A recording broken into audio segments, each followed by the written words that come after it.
Combine exam group बी 2024 मध्ये हा प्रश्न विचारला होता. प्रश्न महाराष्ट्राच्या नदी प्रणालीवरती आधारित आहे.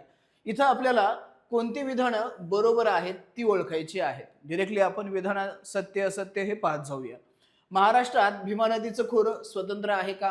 हो, महाराष्ट्रात भीमा नदीचं खोरं हे स्वतंत्ररित्या वाहतं. महाराष्ट्राच्या बाहेर जाऊन कृष्णा नदीला भीमा नदी ही मिळते किंवा संगम होतो तिचा, तो महाराष्ट्राच्या बाहेर. म्हणून महाराष्ट्रामध्ये तिचा स्वतंत्र अभ्यास देखील केला जातो. त्यामुळं अविधान हे योग्य असणार आहे.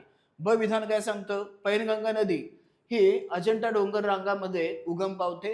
हो, बरोबर आहे. पैनगंगा नदीचा उगम हा अजिंठा डोंगर रांगांमध्ये होतो आणि विदर्भामध्ये वाहणारी ती एक प्रमुख अशी पूर्ववाहिनी नदी म्हणून देखील ओळखली जाते.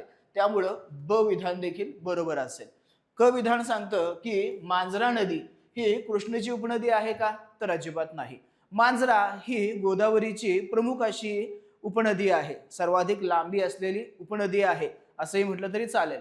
आणि ही गोदावरीला जाऊन मिळते ना की कृष्णेला मिळते. त्यामुळं क विधान अयोग्य असेल.